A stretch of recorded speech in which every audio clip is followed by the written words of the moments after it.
అల్హమ్దులిల్లా వస్సలాతు వస్సలాము అలా రసూలిల్లా అమ్మాబాద్. అన్ని రకాల ప్రశంసలు, అన్ని రకాల పొగడ్తలు సర్వలోకాల సృష్టికర్త, పాలకుడు, పోషకుడు, అనంత కరుణామయుడు, అపార కృపాశీలుడు, అన్ని రకాల పూజలకు ఏకైక అర్హుడు, అద్వితీయుడైన అల్లాహ్ సుబ్హానహు వ తఆలాకు మాత్రమే శోభిస్తాయి. ఆ అల్లాహ్ యొక్క కారుణ్యం ప్రవక్తలందరి మీద వర్షించుగాక. ముఖ్యంగా అంతిమ ప్రవక్త, విశ్వ ప్రవక్తల నాయకుడు, కారుణ్యమూర్తి ముహమ్మద్ సల్లల్లాహు అలైహి వసల్లంపై, వారి కుటుంబీకులపై, వారి అనుచరులపై వర్షించుగాక. ఆమీన్. సోదర సోదరిమణులారా, మిమ్మల్ని అందరినీ నేను ఇస్లామీయ పద్ధతిలో ఆహ్వానిస్తున్నాను. అస్సలాము అలైకుం వరహ్మతుల్లాహి వబర్కాతుహు. ఈనాటి ప్రసంగంలో మనం ప్రవక్త ముహమ్మద్ సల్లల్లాహు అలైహి వసల్లం జీవిత చరిత్రలోని బాల్యం గురించి ఇన్షాల్లా తెలుసుకుందాం. ప్రవక్త ముహమ్మద్ సల్లల్లాహు అలైహి వసల్లం వారి జీవిత చరిత్ర పూర్తిగా ఒకే ప్రసంగంలో చెప్పేయాలంటే వీలు పడని పని కాబట్టి ఇన్షాల్లా ఈ ప్రసంగంలో మనము ప్రవక్త ముహమ్మద్ సల్లల్లాహు అలైహి వసల్లం వారి బాల్యం గురించి తెలుసుకుందాం. ఆ తర్వాత వేరే ప్రసంగాలలో ఇన్షాల్లా వేరే విషయాలు కూడా వస్తాయి. ప్రవక్త ముహమ్మద్ సల్లల్లాహు అలైహి వసల్లం వారి జీవిత చరిత్రను ఇన్షాల్లా ప్రారంభిస్తున్నాను. చూడండి, ప్రవక్త ముహమ్మద్ సల్లల్లాహు అలైహి వసల్లం వారు ఆముల్ ఫీల్ అనగా ఏనుగుల సంఘటన జరిగిన మొదటి సంవత్సరం రబీఉల్ అవ్వల్ మాసం సోమవారం రోజున అనగా క్రీస్తు శకం ఏప్రిల్ నెల 571వ సంవత్సరం మక్కా నగరంలోని ఎంతో గౌరవప్రదమైన ఖురైష్ వంశంలో అబ్దుల్ ముత్తలిబ్ కుటుంబంలోని అబ్దుల్లా సతీమణి అయిన ఆమినా వారికి జన్మించారు. ప్రవక్త ముహమ్మద్ సల్లల్లాహు అలైహి వసల్లం వారి జననము ఏనుగుల సంవత్సరము జరిగింది అంటే ఏనుగుల సంఘటన గురించి మక్కాలో ప్రచారము జరిగి ఉంది. యమన్ దేశంలో నివసిస్తున్న అబ్రహా అనే ఒక రాజు మక్కాకు బదులు అతని దేశంలోనే ఒక చర్చిని నిర్మించి మక్కా కంటే పవిత్రమైనది, విశిష్టమైనది కాబట్టి ప్రజలందరూ ఇక్కడికే రమ్మని అతను ప్రజలకు పిలుపునిచ్చాడు. అయితే ఆ విషయం విన్న ఒక్క మక్కా వాసి కోపగించుకొని అతను యమన్ దేశానికి వెళ్ళి ఆ చర్చి లోపలికి ప్రవేశించి చీకటి సమయంలో మలినము గోడలకు అంటించేశాడు. తర్వాత ఆ విషయం రాజు వరకు చేరింది. రాజు కోపగించుకొని పెద్ద సైన్యాన్ని వెంట పెట్టుకొని అందులో ఏనుగులను తీసుకొని స్వయంగా రాజు కూడా ఒక ఏనుగు మీద కూర్చొని మక్కాలోని కాబా పుణ్యక్షేత్రాన్ని కూల్చేయడానికి బయలుదేరి వచ్చాడు. అయితే అల్లాహ్ సుబ్హానహు వ తఆలా పక్షులను పంపించి అతను మక్కాలోకి ప్రవేశించక ముందే అబ్రహా రాజుని, అతని పూర్తి సైన్యాన్ని చిన్న చిన్న రాళ్ల ద్వారా నాశనం చేయించేశాడు. పక్షులు నోటిలో కాళ్లలో చిన్న చిన్న రాళ్ళు పట్టుకొని వచ్చి ఆ సైన్యం మీద విసరగా ఆ రాయి తగిలిన ప్రతి వ్యక్తి, ప్రతి సైనికుడు ముక్కలు ముక్కలు అయి విరిగి పడిపోయేవాడు. అలా సైనికులు, రాజు అందరూ కూడా మరణించారు. అల్లాహ్ సుబ్హానహు వ తఆలా పవిత్ర పుణ్యక్షేత్రమైన కాబా పుణ్యక్షేత్రాన్ని రక్షించాడు. ఈ సంఘటన సంచలమైన విషయంగా అటు అరబ్ దేశాలలో, ప్రపంచంలో మొత్తంలో బాగా వ్యాపించిపోయింది. కాబట్టి ఆ సంఘటన చోటు చేసుకున్న ఆ సంవత్సరాన్ని ఏనుగుల సంఘటన జరిగిన సంవత్సరము అని నామకరణం చేసేశారు. అలా ఎందుకు చేశారంటే అరబ్బుల వద్ద ఆ రోజు అరబీ క్యాలెండర్ కూడా ఉండేది కాదు, అలాగే ఇంగ్లీష్ క్యాలెండర్ కూడా వారి వద్ద ఉండేది కాదు. సంవత్సరాల లెక్కింపు అనేది వారి వద్ద ఉండేది కాదు, నెలల లెక్కింపు ఉండేది. ముహర్రం, సఫర్, రబీఉల్ అవ్వల్ ఈ అరబీ నెలలు ఉన్నాయి కదండి, నెలల లెక్కింపు మాత్రము ఉంది.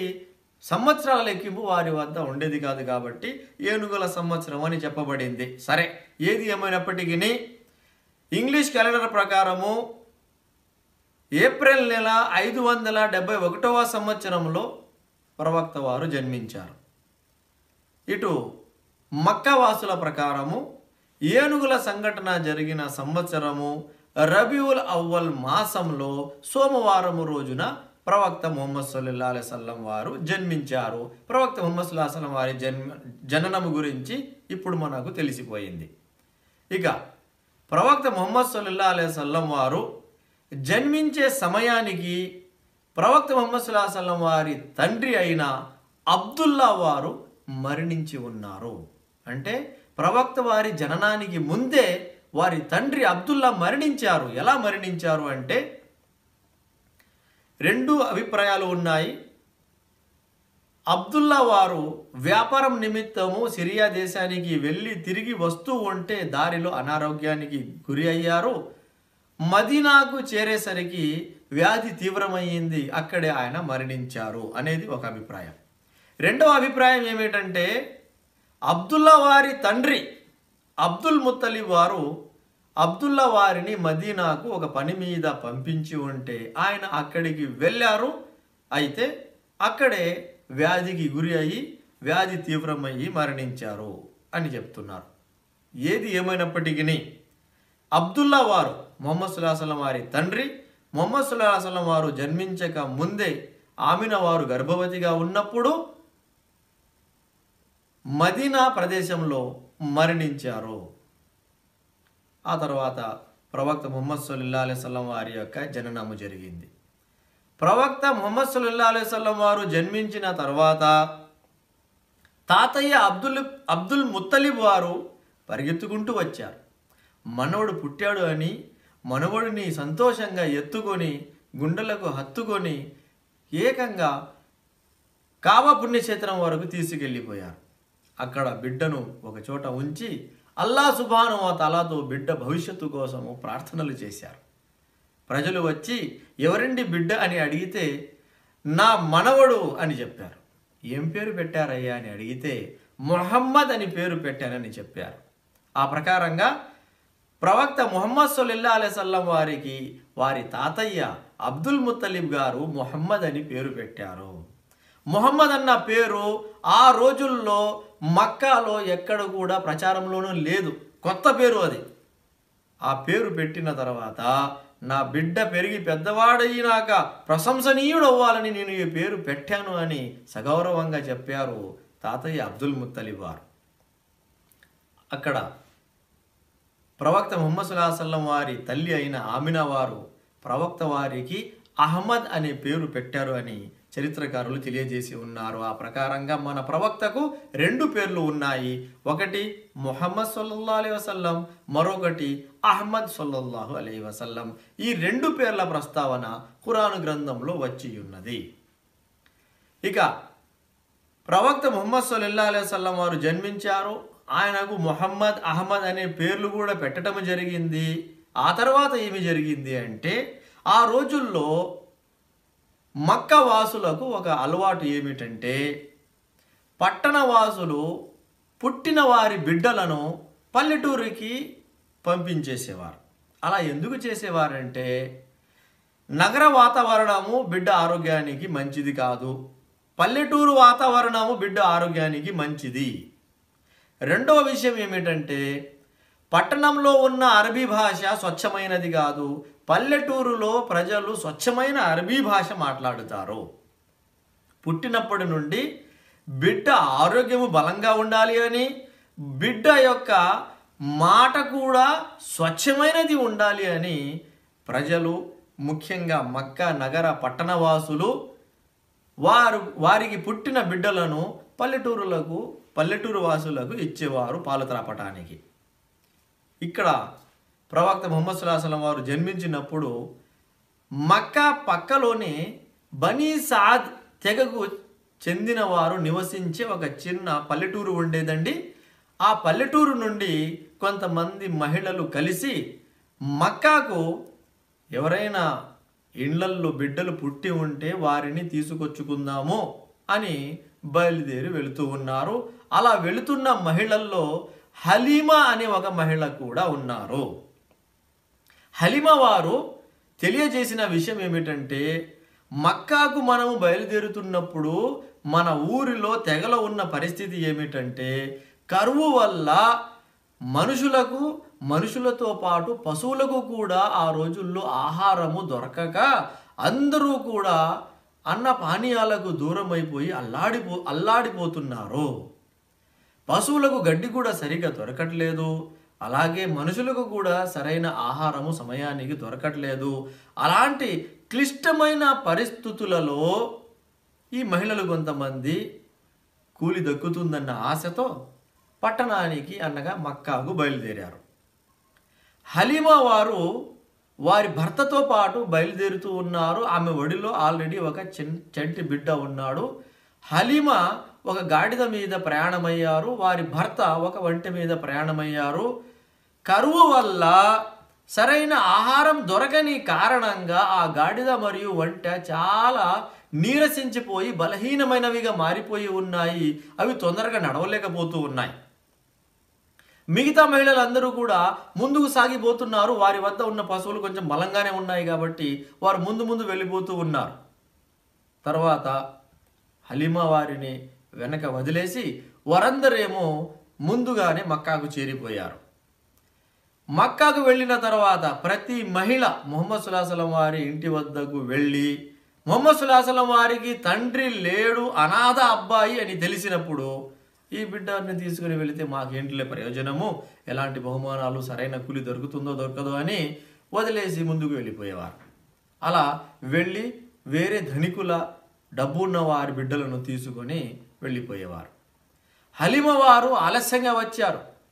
వెళ్ళి ఆమె కూడా ముహమ్మద్ సల్లల్లాహు అలైహి వసల్లం వారి ఇంటికి వెళ్ళి అనాథ బిడ్డ అని తెలిసి ఏమి కూలి దొరుకుతుందిలే అని నిరాశ చెంది ఆమె కూడా ముందుకు సాగిపోయారు. మక్కా పట్టణం మొత్తము వెళ్ళి చూసినా ఎక్కడా కూడా వేరే బిడ్డ ఆవిడకు దొరకలేదు. రాత్రి అయింది. హలీమాతో పాటు వెళ్ళిన ప్రతి మహిళకు ఒక బిడ్డ దొరికాడు. హలీమాకు మాత్రము బిడ్డ దొరకలేదు. రాత్రిపూట హలీమా భర్త వద్దకు వెళ్ళి, చూడండి, నా స్నేహితురాల్లో ప్రతి ఒక్కరికి ఒక బిడ్డ దొరికాడు, నాకు మాత్రమే బిడ్డ దొరకలేదు. ఆ అనాథ బిడ్డ ఉన్నాడు కదండి, ఆ అనాథ బిడ్డని తీసుకొచ్చుకుందాములే, దొరికిన కాడికి దొరికితే పర్వాలేదు కదా అని చెప్పేసరికి భర్త సరే వెళ్ళి తీసుకోమని అనుమతి ఇచ్చేశారు. ఆ ప్రకారంగా రెండవసారి వెళ్ళి హలీమా వారు ఆమినా వారితో మాట్లాడి ముహమ్మద్ సల్లల్లాహు అలైహి వసల్లం వారిని తెచ్చుకున్నారు.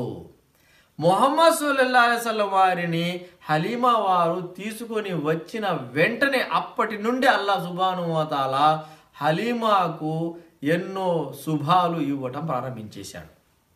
స్వయంగా హలీమా వారు తెలియజేసిన విషయం ఏమిటంటే, సరైన ఆహారం లేని కారణంగా నా ఒడిలో ఉన్న బిడ్డకు కడుపు నిండా పాలు దొరికేవి కావు.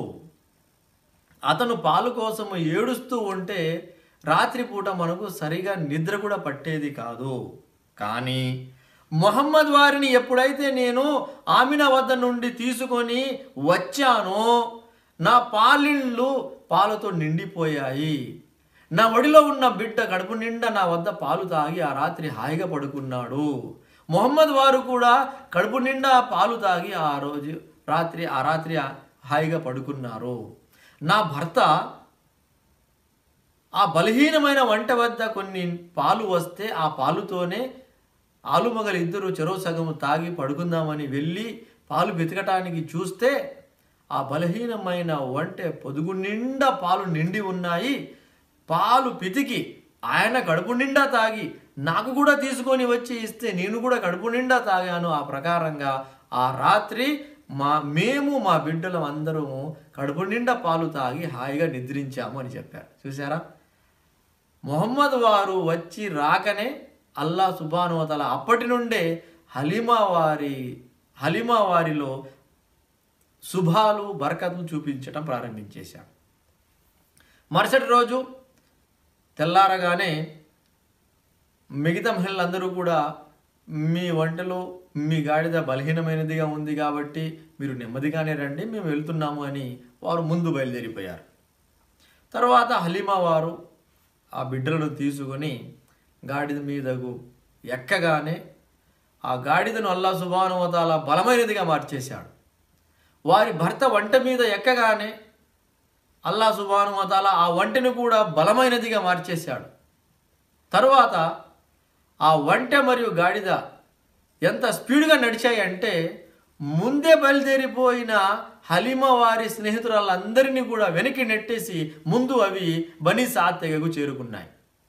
అవి అంత స్పీడ్గా వెళ్ళిపోతూ ఉంటే మిగతా మహిళలందరూ కూడా హలీమా వారిని చూసి, ఏంటమ్మా హలీమా, వచ్చేటప్పుడు నీవు ఏ గాడిద మీద ఏ వంట మీద వచ్చావో ఆ గాడిద ఆ వంటే కదా ఇవి, వచ్చేటప్పుడు వాటి పరిస్థితి మరో రకంగా ఉండింది, ఇప్పుడు తిరిగి వెళ్ళేటప్పుడు ఏమిటి వాటి పరిస్థితి మరో రకంగా మారిపోయింది అని వారు నోరు మీద ముక్కు మీద వేలు వేసుకుని ఆశ్చర్యపోయారు. సరే, మొత్తానికి హలీమా వారు అందరికంటే ముందు ఇంటికి చేరిపోయారు. ఇంటికి వెళ్ళిన తర్వాత హలీమా వారి ఇంటిలో కూడా అల్లా సుబ్హానహు వ తఆలా శుభాలు వర్షించేశాడు. హలీమా వారి ఇంట్లో కొన్ని పశువులు ఉండేవి. ఆ పశువులలో అల్లా సుబ్హానహు వ తఆలా బాగా వృద్ధి ప్రసాదించేశాడు. పశువుల సంఖ్య బాగా పెరిగిపోయింది. ఆ పశువుల్ని మేపటానికి హలీమా వారి బిడ్డలు తీసుకుని వెళితే అవి తిరిగి వచ్చేటప్పుడు కడుపు నిండా మేసి వచ్చేవి. వారి పొదుగులలో పాలు బాగా నిండి ఉండేవి. అలా పాల ద్వారా పశువుల ద్వారా హలీమా వారు చూస్తూ ఉండంగానే ఆ తెగలోనే మంచి ధనికులైపోయారు. ఆ తెగలోని మిగతా వారికి వారి పశువులకి సరైన ఆహారం దొరికేది కాదు, ఆ పశువులలో సరైన పాలు కూడా వచ్చేవి కావు. ఇతర వ్యక్తులు వారి బిడ్డలకు అరిసేవారు, హలీమా వారి బిడ్డలు ఎక్కడ వెళ్ళి మేపుతా ఉన్నారో మీరు కూడా అక్కడే వెళ్ళి మేపొచ్చు కదా, వారి పశువులేమో బాగా కడుపు నిండా మేసి వస్తున్నాయి, మా పశువులేమో సగం మాత్రమే తిని వస్తున్నాయి ఏమిటి అని బిడ్డలకు అరిచేవారు. కానీ అల్లా సుబ్హానహు వ తఆలా చూపిస్తున్న శుభాలు అవి వారు అప్పుడు అర్థం చేసుకోలేకపోయారు. చూస్తూ ఉండగానే 2 సంవత్సరాలు గడిచిపోయాయి మిత్రులారా. ముహమ్మద్ సల్లల్లాహు అలైహి వసల్లం వారు వారి ఇంటిలో ఉన్న కారణంగా వారి ఇంటిలో కనిపిస్తున్న ఆ శుభాలను చూసి హలీమా వారి భర్త హలీమాతో ఏమనేవారంటే, ఓ హలీమా, అల్లా సాక్షిగా చెబుతున్నాను, నీకు ఒక శుభాత్మ దొరికాడు, అల్లాహు అక్బర్, ఒక పవిత్రమైన ఆత్మ నీకు దొరికాడు అని భర్త హలీమాతో అంటూ ఉంటే హలీమా కూడా అవునండి, నేను కూడా ఆ విషయాన్ని నా శరీరంలో కూడా గమనిస్తూ ఉన్నాను, నా ఇంటిలో, నా పశువుల్లో, నా కుటుంబ సభ్యుల్లో కూడా గమనిస్తూ ఉన్నాను అని చెప్పేవారు. ఆ ప్రకారంగా అల్లా సుబ్హానహు వ తఆలా వృద్ధి శుభాలు హలీమా వారికి ప్రసాదించాడు. 2 సంవత్సరాలు అయిపోయాయి. 2 సంవత్సరాల తర్వాత బిడ్డను తీసుకుని వెళ్ళి అప్పగించేయాలి తల్లిదండ్రులకు. ఇది ఒప్పందం. 2 సంవత్సరాలు పాలు తాపాలి, ఆ తర్వాత పాలు మాన్పించేసి బిడ్డను తీసుకుని వెళ్ళి తల్లిదండ్రులకు అప్పచెప్పేయాలి. ఇది ఒప్పందం. అయితే హలీమా వారి కుటుంబీకులకు ముహమ్మద్ వారిని తిరిగి వారి తల్లిదండ్రులకు ఇచ్చేయటము నచ్చట్లేదు. ఎందుకంటే ఆ బిడ్డ ఉంటే శుభాలు కలుగుతున్నాయి కాబట్టి మరికొన్ని సంవత్సరాలు ఆ బిడ్డ మన ఇంటిలోనే ఉంటే బాగుంటుందని వారికి అనిపిస్తూ ఉంది. అయితే ఒప్పందం ప్రకారము తప్పనిసరిగా వెళ్ళాలి కాబట్టి బిడ్డను తీసుకొని హలీమా వారు మక్కాకు వెళ్ళారు. మక్కాకు వెళ్ళి ముహమ్మద్ సల్లల్లాహు అలైహి వసల్లం వారి తల్లి అయిన ఆమినాతో ప్రాధేయపడ్డారు. ఏమండి, మక్కాలో వాతావరణం సరిగా లేదండి, ఏదో వ్యాధి ప్రబలింది అని కూడా చెప్పుకుంటున్నారండి, కాబట్టి ఈ బిడ్డను మరో 2 సంవత్సరాల వరకు నా వద్దనే ఉంచనీయండి అని ప్రాధేయపడ్డారు. ప్రారంభంలో ఆమినా వారు ఒప్పుకోలేదు. కానీ పదే పదే అడుగుతూ ప్రాధేయపడుతూ ఉంటే ఆమినా వారు సరే అని ఒప్పుకున్నారు. అప్పుడు హలీమా పట్టరాని సంతోషంతో ఆ బిడ్డను తీసుకొని మళ్ళీ ఇంటికి వచ్చేశారు. ఆ ప్రకారంగా మళ్ళీ ముహమ్మద్ సల్లల్లాహు అలైహి వసల్లం వారు హలీమా వారి వద్ద మరొక 2 సంవత్సరాలు ఉన్నారు. మొత్తం 4 సంవత్సరాల వరకు ప్రవక్త ముహమ్మద్ సల్లల్లాహు అలైహి వసల్లం వారు హలీమా వద్దనే పెరిగారు. అయితే 4 సంవత్సరాల వయసుకి చేరినప్పుడు ఒక పెద్ద సంఘటన జరిగింది. ఏంటి ఆ సంఘటన అంటే, ఒకరోజు హలీమా వారి బిడ్డలు పశువుల్ని మేపటానికి వెళుతూ ముహమ్మద్ సల్లల్లాహు అలైహి వసల్లం వారిని కూడా వెంట పెట్టుకుని వెళ్ళారు. ఆ తర్వాత ఒక ప్రదేశంలో పశువుల్ని మేపుతూ ముహమ్మద్ వారు ఒక చోట కూర్చొని ఉన్నారు. మిగతా బిడ్డలందరూ కూడా ఆటలాడుకుంటూ ఉన్నారు.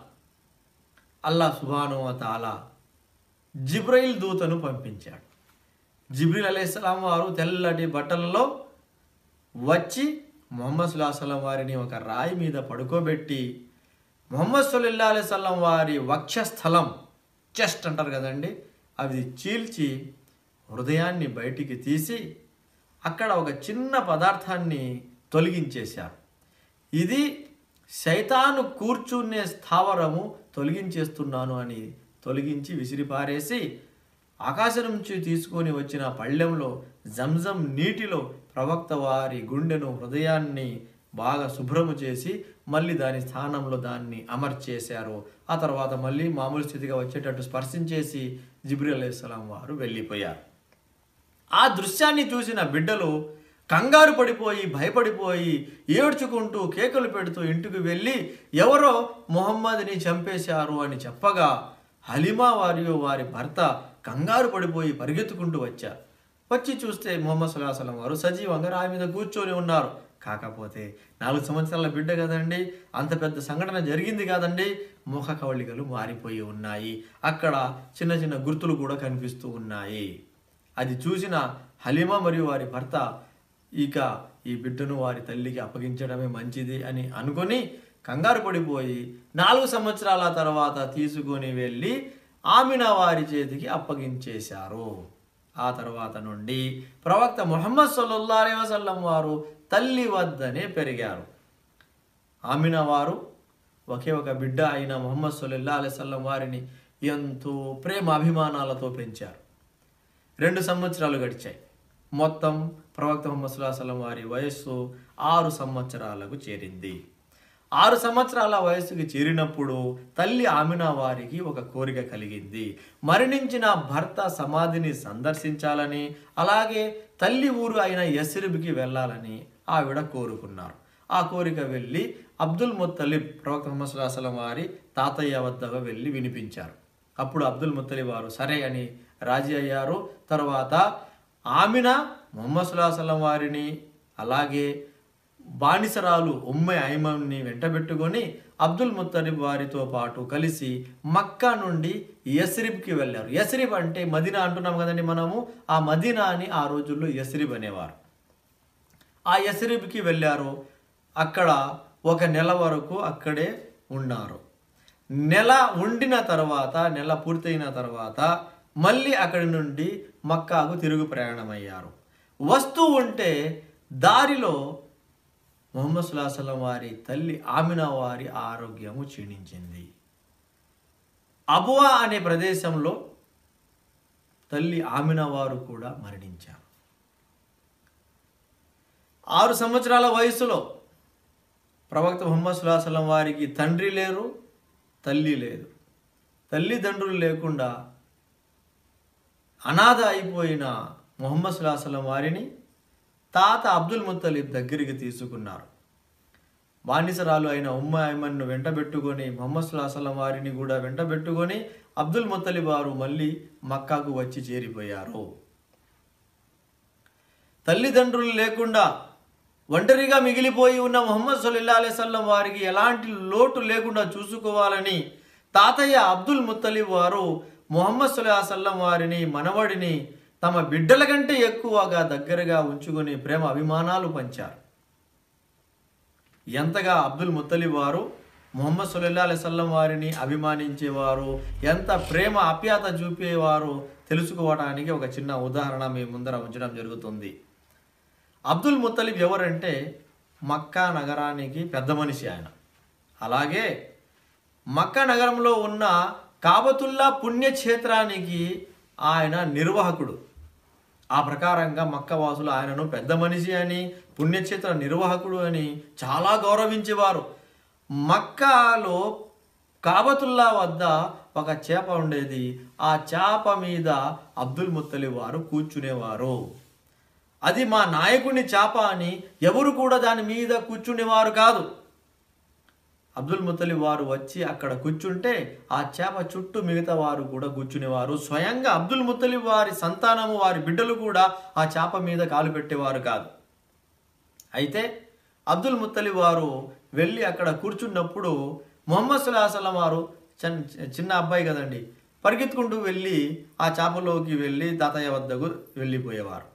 అది గమనించిన మిగతా వ్యక్తులు, అబ్దుల్ ముత్తలిబ్ వారి బిడ్డలు మొహమ్మద్ వారి చెయ్యి పట్టుకొని ఆ చేప మీదకి వెళ్ళకూడదు, రా మాతో పాటు కూర్చుందు అని దగ్గరికి తీసుకుంటూ ఉంటే అబ్దుల్ ముత్తలిబ్ వారు ఏమనేవారంటే, వదలండి నా ఈ బిడ్డని, ఈయన ఘనత చాలా విశిష్టమైనది, ఈయనను నా వద్దనే ఉండనియండి, వదలండి నా ఈ బిడ్డని అని చెప్పేవారు.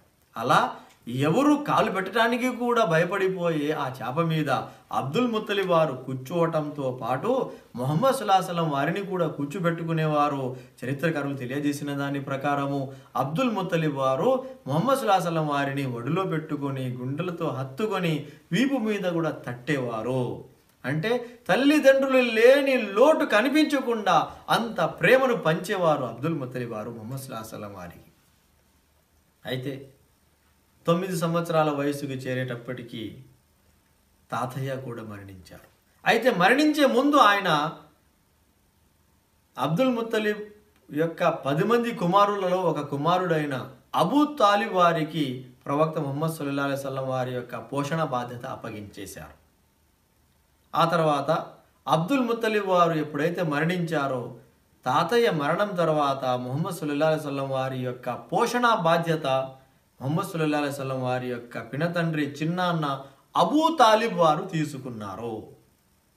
అబూ తాలిబ్ వారు కూడా నాన్న ఇచ్చిన బాధ్యత ఇది అని ముహమ్మద్ సల్లల్లాహు అలైహి వసల్లం వారిని చాలా గౌరవించేవారు, చాలా ప్రేమించేవారు, అభిమానించేవారు. చరిత్రకారులు తెలియజేసిన దాని ప్రకారము తమ సొంత బిడ్డల కంటే ఎక్కువగా ముహమ్మద్ సల్లల్లాహు అలైహి వసల్లం వారిని అభిమానించేవారు, గౌరవించేవారు. అబూ తాలిబ్ వారు ముహమ్మద్ సల్లల్లాహు అలైహి వసల్లం వారిని పోషిస్తూ ఉన్నారు. ముహమ్మద్ సల్లల్లాహు అలైహి వసల్లం వారి యొక్క వయస్సు 12 సంవత్సరాలకు చేరింది. 12 సంవత్సరాల వయసుకి చేరినప్పుడు మక్కాలో కరువు ఏర్పడింది.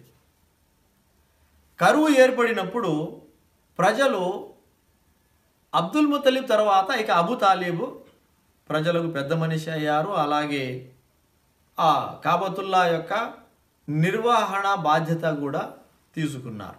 అబూ తాలిబ్ వద్దకు ప్రజలు వచ్చారు. ఏమండి, కరువు ఏర్పడింది అండి, వర్షాలు లేవండి, వర్షాల కోసము ప్రార్థిద్దాము రండి అని పిలిచారు.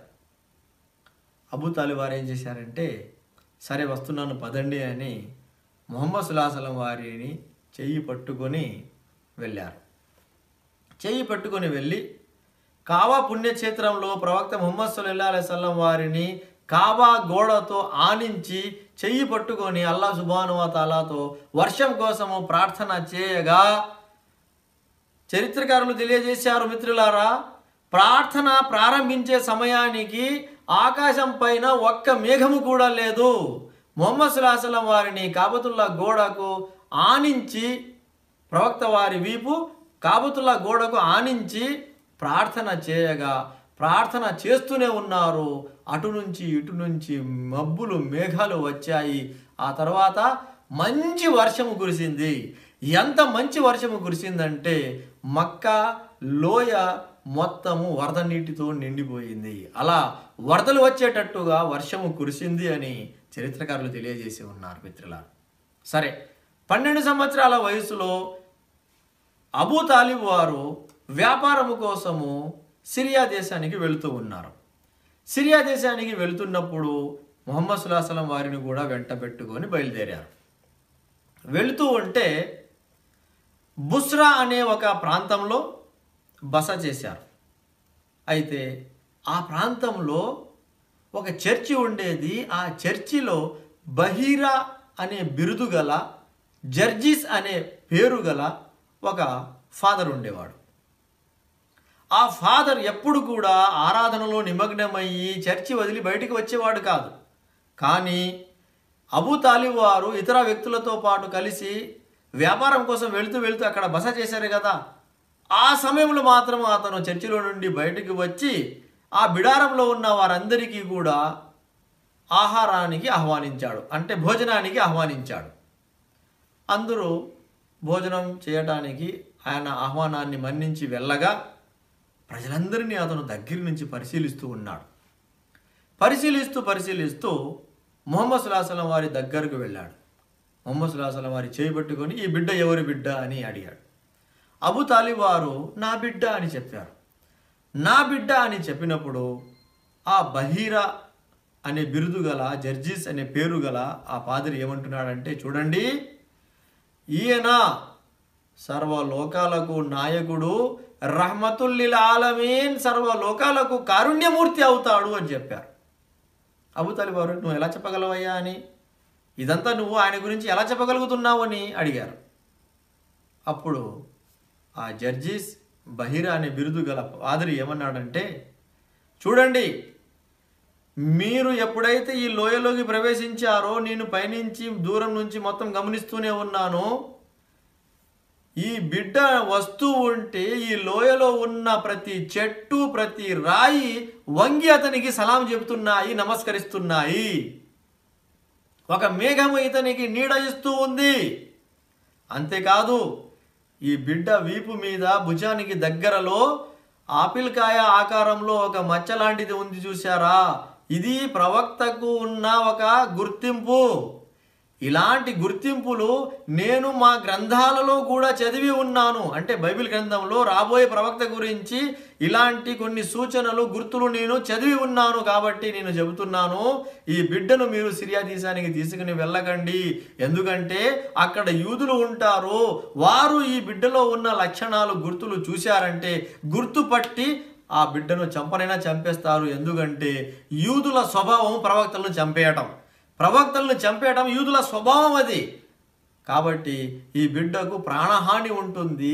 సిరియాకు మీరు ఈ బిడ్డను తీసుకెళ్ళకండి అయ్యా అని జర్జీస్ అని బహీరా అని బిరుదు గల ఆ పాదిరి చెప్పినప్పుడు అబూ తాలిబ్ వారు కొంతమంది వ్యక్తులతో పాటు ముహమ్మద్ సల్లల్లాహు అలైహి వసల్లం వారిని అక్కడి నుండి మక్కాకు మళ్ళీ వెనక్కి పంపించేశారు.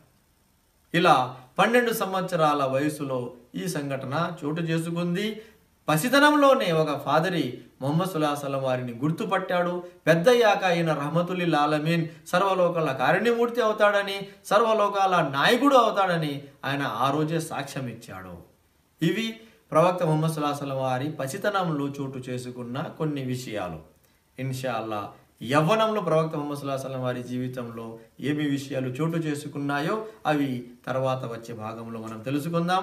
ఇంతటితో నేను నా మాటను ముగిస్తూ అల్లాహ్తో దువా చేస్తున్నాను.